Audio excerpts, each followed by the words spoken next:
तो मूवी की शुरुआत 1972 यानी कि 1972 में थाईलैंड कंचानाबुरी गांव में एक कपल को दिखाने से होती है, जो कि अपने घर के बाहर बहुत ही ज्यादा परेशान होकर अपनी बेटी नाट की बीमारी के बारे में बात कर रहे थे। तभी अचानक से उन्हें नाट की बहुत जोरों से चिल्लाने की आवाज आती है, जिसको सुनकर जब वो लोग अंदर जाते हैं तो वहाँ पर नाट जमीन पर लेटकर दर्द के मारे रो रही थी। लेकिन होता यह है कि अचानक से ही नाट का पेट फूलने लगता है, जिससे उसको भयानक ब्लीडिंग होना शुरू हो जाती है और वो तभी मारी जाती है। जिसके साथ ये सीन कट होकर एक फैमिली पर जाता है, जिसके अंदर हम बून येन नाम की औरत को देख पाते हैं, जो कि अपने हस्बैंड और अपने 2 बेटे और 3 बेटियों के साथ कंचानाबुरी गांव में ही रहती थी और फार्मिंग करके ये लोग अपना गुजारा कर रहे थे। अब देखो, इस फार्मर परिवार के 6 बच्चे होते हैं, जिसके अंदर 3 लड़के होते हैं जिनके नाम याक, यॉस और यॉर्ड होता है। 3 लड़कियां होती हैं जिनके नाम यार्ड, यम और यी था। और जब ये तीनों स्कूल जा रही होती हैं तो बून येन उन्हें टाइम से घर वापस आने को बोलती है, क्योंकि उनके डैड आज उन्हें मेले में लेकर जाने वाले थे।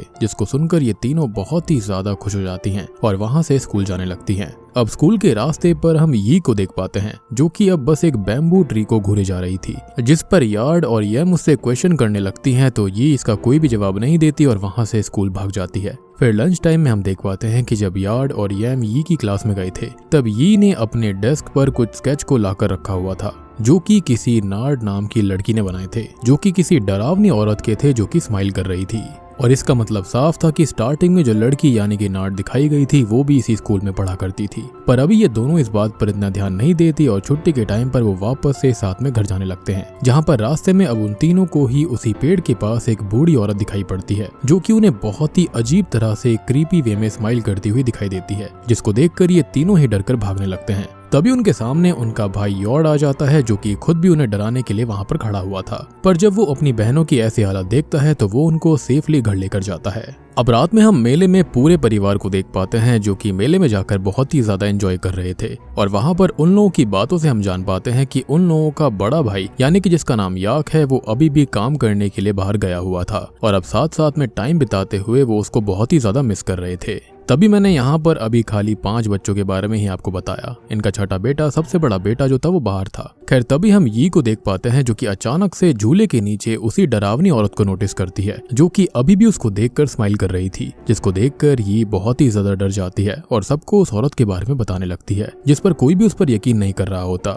लेकिन यम और यार्ड ने भी उस औरत को झूले के नीचे नोटिस किया था, इसलिए अब रात में वो दोनों उस बारे में ही बातें करने लगते हैं। अब अगले दिन हम याक को देख पाते हैं, जो कि अपने परिवार से मिलने के लिए वापस आ गया था, जिसको देखकर सभी बहुत ही ज्यादा खुश थे। लेकिन तभी रात में जब सभी खाना खा रहे होते हैं, तब वहां पर हम याक की बातों से ये जान पाते हैं कि असल में उसकी अपने पिता हैंग से ज्यादा नहीं बनती, क्योंकि वो बहुत ही ज्यादा स्ट्रिक्ट थे, साथ ही साथ बात बात पर अपनी मनमानी किया करते थे। और अभी भी सेम चीज होती है और याक और हैंग के बीच बहस हो जाती है। अब रात में हम नोटिस करते हैं कि यार्ड और यम अपने रूम में सो रही थी कि तभी यम को ये लगता है कि जैसे कोई रूम में आया हो, लेकिन उसके चेक करने पर वहाँ कोई नहीं था। लेकिन तभी हम उसके पीछे एक बहुत ही डरावने भूत को देख पाते हैं, जिसका चेहरा पूरी तरह से बिगड़ा हुआ था। अब उसके थोड़ी देर के बाद में यार्ड की आंख खुलती है, जो कि यम को बाहर जाते हुए देख रही थी। फिर जब वो उसका पीछा करती हुई बाहर जाती है तो नोटिस करती है कि यम अजीब ढंग से किचन में बैठ रखी है और कुछ घूरे जा रही है। अब ये देखकर यार्ड इतनी रात में वहां आने का उससे रीजन पूछने लगती है, लेकिन तभी अचानक से वहां का रेडियो खुद पे खुद चालू हो गया था, जिसे यार्ड बंद तो कर देती है, लेकिन जैसे ही वो पलटती है वैसे ही एकदम यम उसके सामने खड़ी हुई थी, जिसको देखकर यार्ड बहुत ही ज्यादा डर जाती है। साथ ही साथ अब यम उससे अजीब ढंग से कहती है कि उसे भूख लगी हुई थी और इतना बोलकर वो वापस सोने चली जाती है।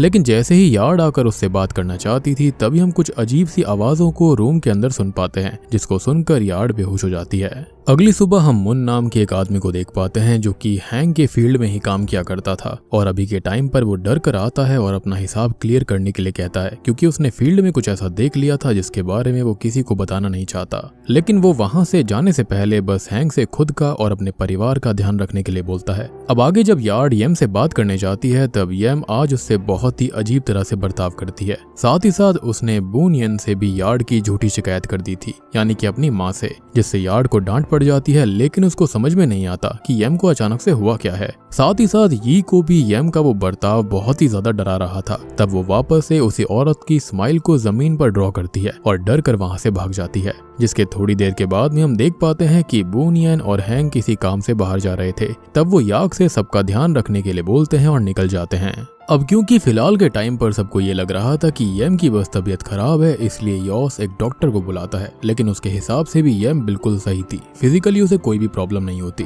पर किसी को भी उसका बर्ताव सही नहीं लग रहा था। इसलिए अब यार्ड याक को रात में आ रहे उस अजीब से साउंड के बारे में बता देती है, जिस पर याक कुछ सोचने लगता है। और तभी रात में हम नोटिस करते हैं कि याक यार्ड से बातें करते हुए बोलता है कि आखिरी नाइट उसने भी सेम आवाज सुनी थी। पर फिलहाल वो यार्ड को जाकर सोने के लिए कहता है, मगर आज रात में भी यम वापस से उठकर कहीं जाने लगती है। और जब यार्ड उसका पीछा करने की कोशिश करती है तब वो आवाज वापस से आती है। तब यार्ड अपने हाथ पर जोरों से काटती है ताकि उसे नींद ना आए, वो बेहोश ना हो जाए। जिसके बाद वो सीधा याक के रूम में जाती है, लेकिन वहाँ पर कोई नहीं था और बाहर से गोलियां चलने की आवाजें आ रही थी, जिसको सुनकर यार्ड भागती हुई यी के रूम में जाती है और उसे एक क्लोजेट में छुपा देती है। अब जब वो बाहर जाती है तो वहाँ पर याक मौजूद था, जिसे बार बार एक अजीब औरत की परछाई अपने आसपास दिखाई दे रही थी और इसलिए वो उसको शूट करने की कोशिश कर रहा था। अब तभी वहाँ पर उसके दोनों और भाई यॉस और यॉर्ड भी आ जाते हैं, जो कि यम को ढूंढने की कोशिश कर रहे थे, क्योंकि यम चलते हुए उनकी आंखों के आगे से ही ओझल हो गई थी। इसलिए याक अब यार्ड को अंदर भेज देता है और खुद यॉर्ड और यॉस के साथ जंगल में चला जाता है। अब जंगल के अंदर भी वही औरत उन्हें काफी परेशान कर रही थी, लेकिन याक उसको काफी कोशिश करने के बावजूद भी शूट नहीं कर पाता। पर क्योंकि अभी के टाइम पर उन्हें यह मिल गई थी, इसलिए वो वापस आ जाते हैं, जहाँ पर अब सब परेशान थे, क्योंकि किसी को समझ में नहीं आ रहा था कि उनके साथ हुआ क्या था। तब तक याक ये बताता है कि असल में वो यॉर्ड और यॉस के साथ ड्रिंक कर रहा था, पर जैसे ही वो बाहर गया तभी उसने यम को कहीं जाते हुए देखा और जब उसने उसका पीछा करा तो उसे वही स्पिरिट परेशान करने लग गई थी, जिसको देखकर उसने तुरंत ही यॉस और यॉर्ड को जगाया और यम को ढूंढने निकल गया। तभी उन्हें वापस से ये लगने लगता है कि जैसे वहाँ पर कोई हो, लेकिन जब वो चेक करने जाते हैं तो वहाँ पर कोई भी नहीं होता, जिससे सब समझ गए थे कि उनका दिमाग अब इस हादसे के बारे में बहुत ही ज्यादा सोच रहा है। लेकिन मैं कहूँ तो भैया उनके पीछे कोई भयानक स्पिरिट लग चुकी थी, जिसके बाद में सभी सोने चले जाते हैं। अब क्योंकि उनके माँ बाप अगले दिन वापस आ गए थे तो यार्ड चाहती थी कि वो उनको सब कुछ बता दे, लेकिन याक ये जानता था कि कोई भी उसकी बात पर भरोसा नहीं करेगा, इसलिए वो यार्ड को कुछ भी बताने से मना कर देता है। अब जब यार्ड यम से मिलती है तो यम उसके साथ घर के काम में हेल्प करना चाहती थी, मगर यार्ड अभी उसे आराम करने के लिए बोलकर खुद बूनियन के साथ काम करने लगती है। लेकिन तभी हम उसी बूढ़ी औरत को देखते हैं जो कि अब यम के रूम में विंडो से आ गई थी। तब वो यम के ऊपर हमला करती हुई उसके एक दांत को तोड़कर अजीब तरह से खा लेती है, जिस पर यम जोर जोर से चिल्ला रही थी। तब उसकी माँ और यार्ड रूम में आते हैं, जो कि उस औरत को यम के ऊपर से हटाकर यम को संभालने लगते हैं, पर अब मौका पाते ही वो औरत वहाँ से भाग जाती है। अब वहाँ पर ये लोग एक आदमी को बुलाते हैं जिसका नाम सार्जेंट पेफन था, जो कि जैसे ही यम की हालत के बारे में जानता है वो तुरंत ही उससे बात करने की कोशिश करता है, लेकिन यम उसके ऊपर कुछ थूक देती है, जिसके साथ ही वो उससे ये बोलती है कि वो वहाँ से चला जाए और अगर वो वहाँ से नहीं गया तो यम उसे कच्चा खा लेगी। जिसको सुनने के बाद पेफन समझ गया था कि यम को किसी एंटिटी ने पजस करा हुआ है और ये वही एंटिटी थी जो कि शुरुआत में नाट को पजस करना चाहती थी, जिसको उसने खत्म किया था। तब वो उस तरह की एंटिटी के बारे में सबको बताता है कि वो पुरानी बुरी आत्माएं होती हैं और मरने के बाद भी होस्ट को ढूंढते हुए काले जादू की प्रैक्टिस करती रहती हैं, और ऐसा वो इसलिए करती हैं ताकि वो हमेशा इंसानों की दुनिया में रहकर आम जिंदगी जी पाएं। साथ ही साथ पेफन को नाट के घर के बारे में पता चल गया था, और क्योंकि नाट के पेरेंट्स अब वहां से जा चुके थे इसलिए वो औरत वही हो सकती थी। इसलिए अब सभी तुरंत ही नाट के घर में जाते हैं, जहां पर वो औरत यम के दांत की मदद से काला जादू कर रही होती है। साथ ही साथ वो दिखने में बहुत ही ज्यादा खतरनाक थी। तब याक उसकी बकेट पर लात मारता है, जिससे गुस्सा होकर वो औरत हंसते हुए वहां पर ही एक बैम्बू में अपना सर मारकर खुद को खत्म कर लेती है, जो सच में बहुत ही ज्यादा डिस्टर्बिंग सीन था। अब जब ये लोग अपने घर में वापस जा रहे होते हैं तब पेफन से बात करके याक को पता चलता है कि वो औरत असल में एक रिचुअल कर रही थी और इसलिए वो यम का टूथ लेकर आई थी ताकि वो यम को उस एंटिटी का अगला वेसल बना पाए, क्योंकि अभी वो खुद काफी बूढ़ी हो गई थी। जिसको जानने के बाद याक बहुत ही ज्यादा डर जाता है, क्योंकि अगर वो एंटिटी यम के अंदर आ जाती तो असली यम की आत्मा मारी जाती। इसलिए रात में याक, यॉस, यॉर्ड और यार्ड साथ में ही पहरा देने लगते हैं, क्योंकि अगर आगे के 4 घंटे में कुछ नहीं होता तो यम पूरी तरह से सेफ थी। बेसिकली आप ऐसा समझो कि उस बूढ़ी औरत के अंदर से जो एंटिटी थी वो आजाद हो चुकी थी, तो अब वो खुली घूम रही थी। लेकिन जैसे ही रात में 2 बजते हैं वैसे ही वहां पर सभी को वही आवाज आने लगती है, जिससे सबको नींद आ रही थी। लेकिन तभी याक अपने हाथ को आग के ऊपर रख देता है ताकि वो अपने ध्यान को भटका सके। तभी वहां पर यम भी आ गई थी, जिसके बाद वहां से आ रही आवाजें और ज्यादा तेज हो जाती हैं, जिससे कि अब सभी बेहोश हो गए थे। साथ ही साथ यम भी अब वापस से उसी बैम्बू के पेड़ की तरफ निकल चुकी थी जिसको हमने मूवी की शुरुआत में देखा था। अब थोड़ी देर के बाद में वापस से यार्ड को दिखाया जाता है, जिसकी जब आंख खुलती है तो वो जाकर याक को उठाती है, और जब याक उठता है तो वो सबको उठाता है और यार्ड को यी के पास जाने के लिए बोलता है और खुद बाहर चला जाता है ताकि वो अपनी बहन यम को ढूंढ सके। साथ ही साथ वो उस एंटिटी को भी खत्म करना चाहता था। अब तभी वहां पर उनके पिता को ये लगता है कि यम ड्रामे कर रही है और इसलिए उनका पिता याक को चांटा मार देता है, जिससे गुस्सा होकर याक भागता हुआ जंगलों में चला जाता है, या फिर ये कहूँ कि फील्ड्स में चला जाता है जहाँ पर खेती बाड़ी होती थी, क्योंकि वहां पर से ही उसे यम की आवाज आ रही थी। जहाँ पर जाने पर अब वो एंटिटी उसके सामने उसकी माँ बनकर आ गई थी, जिसको देखकर याक पहले तो उसे शूट करता है, लेकिन जब उसको कुछ भी नहीं होता तो याक भागता हुआ आगे की तरफ जाने लगता है ताकि वो मौका देखकर वापस से उस एंटिटी को शूट कर पाए। तभी उसके सामने वापस से उसकी माँ आ जाती है और अब वो उन्हें भी शूट करने वाला था। तभी यॉर्ड उसकी गन को ऊपर कर देता है, जिससे अब याक को समझ में आ गया था कि वो उसकी असली माँ थी, यानी कि यहाँ पर ये एंटिटी ट्रिक करके इनके खुद के ही खानदान को मरवाना चाहती है। खैर अब वापस से इन लोगों ने किसी तरह से अपनी बहन यम को ढूंढ लिया था। अब दूसरी तरफ घर के अंदर हम यार्ड और यी को देख पाते हैं, जो कि जब उनके रूम को लॉक करके बैठे हुए थे तभी वहां पर वो एंटिटी फिर से आ जाती है, जो कि उसके ही परिवार वालों की आवाज में उससे दरवाजा खोलने को कह रही थी। पर क्योंकि यार्ड सच्चाई जान गई थी इसलिए वो लॉक नहीं खोलती। तब वो एंटिटी खुद ही अपना हाथ डालकर उस डोर को खोलने की कोशिश करने लगती है, लेकिन सही समय पर वहां पर उनकी माँ और बाकी सब आ गए थे, इसलिए वो एंटिटी वहां से भाग जाती है। अब अगले दिन हम पेफन को देख पाते हैं, जो कि पुत नाम के एक आदमी को लेकर आया था, जो कि इन सब चीजों को भगाने में याक और सबकी हेल्प कर सकता था। पर अभी पुत उनके घर के आसपास के एरिया को चेक करने लगता है, जिससे उसे उस बैम्बू ट्री के पास कुछ नेगेटिव चीजें होने का एहसास हो रहा था। लेकिन याक ये चाहता था कि पुत फालतू जगह पर टाइम वेस्ट ना करे और यम के पास चला जाए,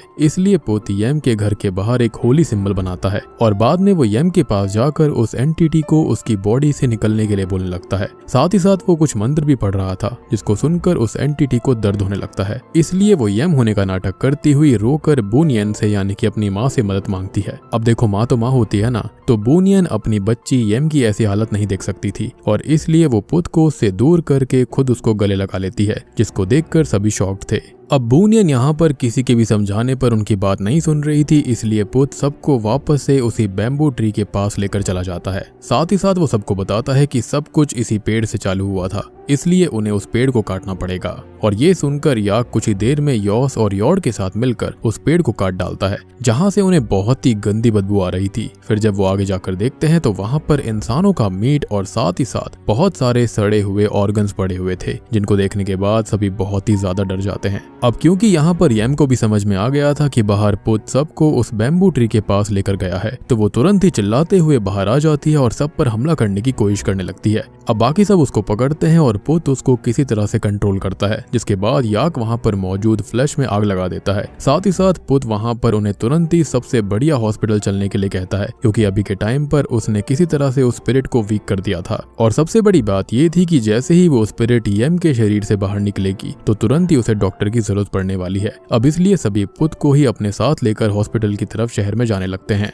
जहाँ पर रास्ते में पुत सबको बताता है कि असल में वो एंटिटी पहले नाट को ही पजेस करने वाली थी, पर वहाँ पर जब उसकी बात नहीं बनी तो उसने न्यू होस्ट को तलाशा, इसलिए पहले उसने यू को चूज किया था, जो कि उसकी नेक्स्ट वेसल होने वाली थी। लेकिन जब इस एंटिटी ने नोटिस किया कि यम अभी बीमार है और उसको पजेस करना आसान रहेगा तो उसने यम को पजेस कर लिया, यानी कि पहला शिकार यहाँ पर ये थी। अब जब पुत इन सब के साथ जा रहा होता है तो वो याक को कुछ स्पेशल बुलेट्स देता है, जिसका इस्तेमाल उसे खाली एंटिटी के ऊपर करना था, क्योंकि जल्दी ही यम जागने वाली थी। अब जैसे ही यम जागती है तो उसके अंदर की एंटिटी जो होती है वो याक को और बाकी सबको तरह तरह की चीजें दिखाना चालू कर देती है ताकि वो गाड़ी रोक दे। पर क्योंकि पुत ने सबको पहले ही बता दिया था कि सब कुछ इल्यूजन होगा तो याक गाड़ी नहीं रोकता। तब उसके सामने बहुत सारी आत्माएं आने लगती हैं, जो कि उसकी गाड़ी का रास्ता रोकने के लिए खड़ी हुई थी, लेकिन अभी भी याक गाड़ी नहीं रोकता और उन सब के ऊपर गाड़ी चढ़ा देता है, जिससे उसके घर वाले भी बहुत डर गए थे इन इनफैक्ट मैं खुद डर गया था। पर अब वापस से याक के सामने उसकी फैमिली ही रोड पर आ जाती है, जिन्हें देखकर याक गाड़ी रोकने वाला था,